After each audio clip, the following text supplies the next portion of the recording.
2019년 일본으로부터 갑작스런 수출 규제라는 통보를 받았고 우리 한국은 그야말로 발등에 불이 떨어졌습니다. 또한 우리 한국에서는 일본의 사태로 인해 급작스럽게 노재팬 운동이 벌어졌으며 그로부터 지금까지 2년이라는 시간이 흘렀는데요. 그리고 상황은 다들 아시다시피 일본인들의 생각과는 완전히 다르게 흘러가고 있습니다.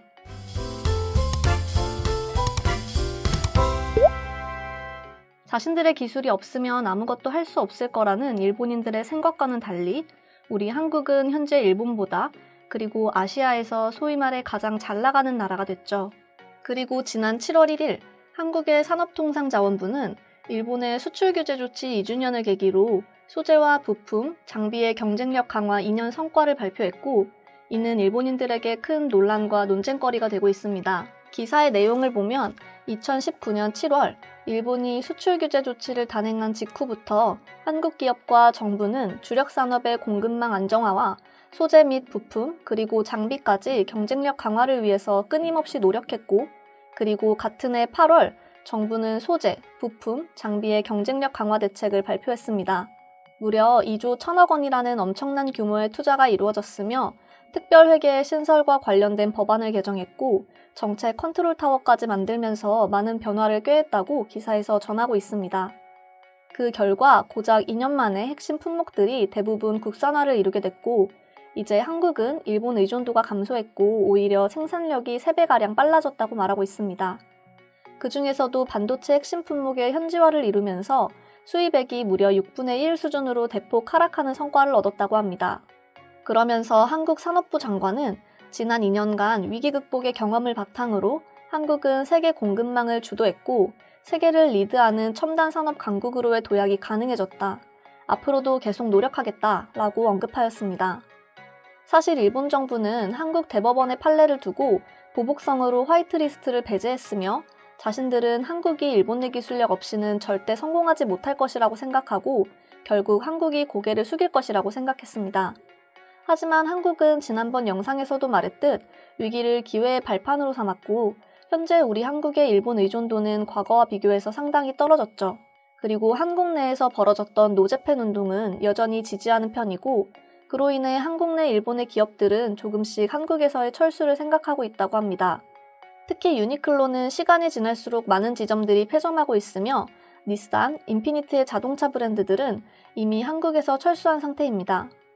그로 인해 오히려 경제적인 타격은 한국이 아닌 일본이 직격탄을 맞이하게 됐고 심지어 지금은 일본 내에서도 절대적일 것이라고 생각했던 소니, 파나소닉 같은 가전제품 라인 역시 삼성, LG에 조금씩 추격당하고 있는 상황으로 일본 내에서도 이제 자신들의 브랜드를 불신하고 있는 상황으로 흘러가고 있는 것이죠.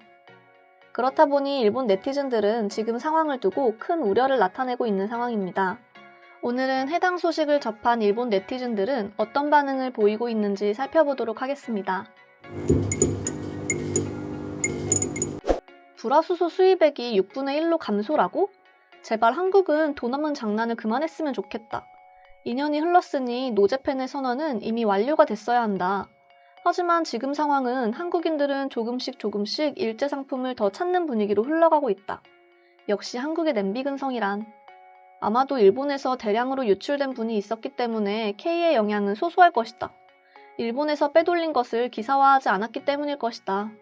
불화수소를 지금까지 6분의 5는 일본에서 횡령하고 있었잖아. 실제로 벨기에 회사에서 우회 구매하고 있다고 이야기를 들은 것 같아. 한국은 일본으로부터 수입량이 감소하고 경쟁력을 갖췄다면 그것은 축하할 일입니다.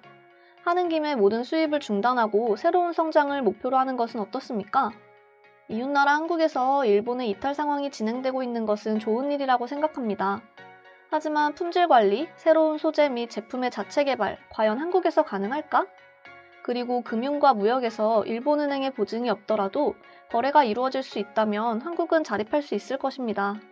한국선이 무려 20% 증가했고 일제 불화수소가 6분의 1로 감소? 반도체의 자체 생산량을 말하고 있는 것 같은데 정말 아무튼 아닌가요? 저는 한국을 완전히 단교, 그리고 완전히 블랙리스트로 지정하고 싶기 때문에 당신들의 성공을 응원하겠습니다. 한국이라는 나라가 이렇게까지 성공하게 될 줄은 난 전혀 몰랐다. 항상 일본 제품에 의존하는 모습이었는데 언제 이렇게 한국 기술력이 탄탄해진 건지 모르겠어. 한국이 너무 부럽습니다. 한국 산업부 장관은 지난 2년간 엄청난 성과를 갖췄다고 말했다. 하지만 한국은 여전히 세계적으로 기술력이 떨어지지 않은가? 한국이 그만한 성적을 거뒀다면 이미 지금 세계는 한국화로 뒤덮여야 맞는 말이 아닌가? 하지만 여전히 세계는 일제를 찾고 있다. 경쟁력이 더욱 강화됐다고? 비용의 증감 부분은 어떻게 된 거야? 보통 기업들은 이런 상황이라면 자신들의 부담금이 더 커질 것이기 때문에 결국 미래에는 이익으로 이어지지 않을 텐데 어떻게 된 건지 해명 부탁드립니다.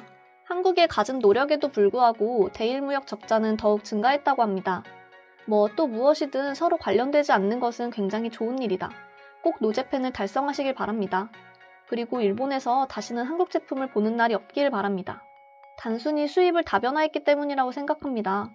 그리고 결국 이것은 한국의 피해가 점점 더 커지게 될 것입니다. 결국 더 높은 비용으로 소재를 얻어야 하기 때문이죠. 늦지 않았으니 지금이라도 일본의 무릎을 꿇는 건 어떤가요? 경쟁력을 강화하기 위해 품질을 높이는 작업의 노력이 필요할 것이다. 지금 자신들이 세계에서 어떤 수준의 제품을 내고 있는가 하는 현실을 제대로 파악할 필요가 있다. 진지하게 바라보는 것이 필요할 것입니다. 한국의 소재, 부품, 장비 경쟁력의 강화, 하지만 핵심 소재 등의 수입에 대해서는 일본의 수출 규제에 전보다 증가한 것이다. 그것은 대일 적자의 증가에 의해 밝혀진 것 같아. 일본의 맥주와 자동차도 회복세에 있는 것 같은데? 한국 같은 개발도상국에서도 만들 수 있는 것뿐. 이것은 자신들을 홍보하기 위한 자랑에 그치지 않는다. 실제로는 자국산의 수율의 50%가량이 불량이지. 대기업은 타국을 통해서 경비를 얹어 일본산을 수입하고 있다는 소식도 들은 것 같다. 불화수소에만 초점을 맞추고 있다. 다른 품목은? 거기에 불화의 대일 수입 비중은?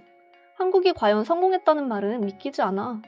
이 기사가 만약 사실이라면 대일 적자가 증가하고 있는 이유는 과연 무엇일까? 또한 허세를 부리는 것에 지나지 않는다. 다른 나라를 통해 일본의 제품을 수입하고 있는 게 분명하다.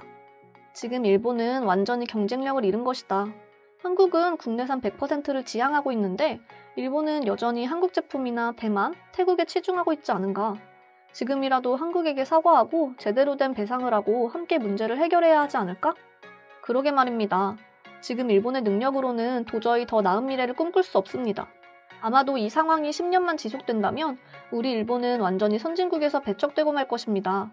그런 상황이 오기 전 저는 아마 한국으로 떠나고야 말 것입니다. 외국인들이 한국을 칭찬하고 한국행 비행기 티켓을 고집하는 이유가 다 있는 것이었어. 우리 일본은 더 이상 한국에게 비교될 수 없는 아시아의 작은 나라가 되어버렸다. 이렇게 오늘 일본의 수출 규제 이후 2년 동안 한국의 변한 모습을 본 일본 네티즌들의 반응 살펴보았습니다.